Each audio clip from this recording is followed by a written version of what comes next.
मेरे मुसलमान नौजवानों को साइकिल के पंक्चर बना करके जिंदगी नहीं गुजारनी पड़ती। दरअसल प्रधानमंत्री जी जिस पद पर बैठे हैं वो कभी कभी भूल जाते हैं उसकी गरिमा क्या है। वो ऐसी भाषा का इस्तेमाल कर रहे हैं जो बिल्कुल जो सोशल मीडिया का ट्रोल इस्तेमाल करता है, पंचर बनाते हैं। ये कौन सी भाषा है? ये प्रधानमंत्री को शोभा नहीं देती, पहली बात। दूसरी बात, आपने पिछले 10 साल में 11 साल में इस देश के युवाओं को इस स्थिति में ला दिया है कि उनके पास पंचर बनाने के अलावा और पकौड़ा तलने की सलाह तो प्रधानमंत्री ने खुद दी थी। तो आपने इस देश के युवाओं को रोजगार के लायक तो छोड़ा नहीं है। यही एक रोजगार बचा है, या तो वो पकौड़ा तलें या तो वो पंचर बनाए। प्रधानमंत्री जी, मुसलमान सिर्फ पंचर नहीं बनाता है। मैं गिनाना शुरू करूंगा तो बहुत सारी चीजें ऐसी हैं कि मैं गिनाऊंगा कि मुसलमानों ने क्या क्या बनाया है, लेकिन ये समय वो समय नहीं है कि मैं ये चीजें गिनाऊं और आप तंज करें। कांग्रेस पर आप आरोप लगा रहे हैं कि कांग्रेस हमदर्दी रखती है। मैं आपसे पूछना चाहता हूं कि आप नफरत करते हैं क्या? आप अपने देश के ही एक नागरिक समूह से नफरत करते हैं क्या? अगर आप नफरत ना कर रहे होते तो आपने मुख्तार अब्बास नकवी को, शहनवाज हुसैन को, एमजे अकबर को, जफर इस्लाम को, सबको डस्टबिन में क्यों डाल दिया है? इसका मतलब आप नफरत करते हैं। आप वक्फ बिल ला करके आज कह रहे हैं कि मुसलमानों का भला करना चाहते हैं, पसमानदा मुसलमानों का। आप बताइए, उस बिल को पेश करने के लिए लोकसभा में आपके पास एक भी मुस्लिम सांसद नहीं।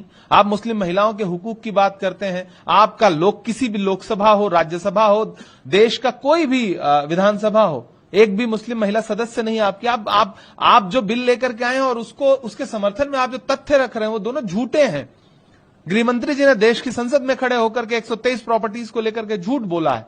आप पसमानदा मुसलमानों के हुकूक की बात करते हैं। इस देश का बुनकर समाज जो है वो पसमानदा ही तो है। आपने बुनकर उद्योग बर्बाद करके रख दिया। आपने भिवंडी हो, इचलकरंजी हो, मालेगांव हो, बनारस हो, मऊ हो, मुबारकपुर हो, आपने हर जगह बुनकर समाज त्रस्त है।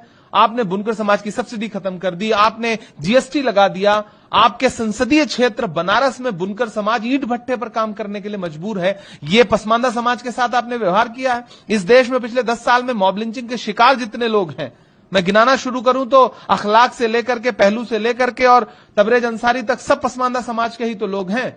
आप एक तरफ आपके आनुषांगिक संगठन के लोग जो है उन्हें मारते हैं, उनको प्रताड़ित करते हैं, और आप भाषणों में कहते हैं कि हम पसमानदा समाज का भला करना चाहते हैं।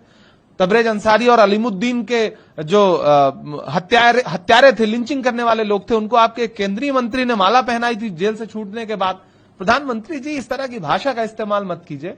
आप जख्म भी देते हैं, फिर नमक रगड़ करके आप सोचते हैं कि इस देश का मुसलमान आपके इन भाषणों से खुश होगा, तो खुश नहीं होगा।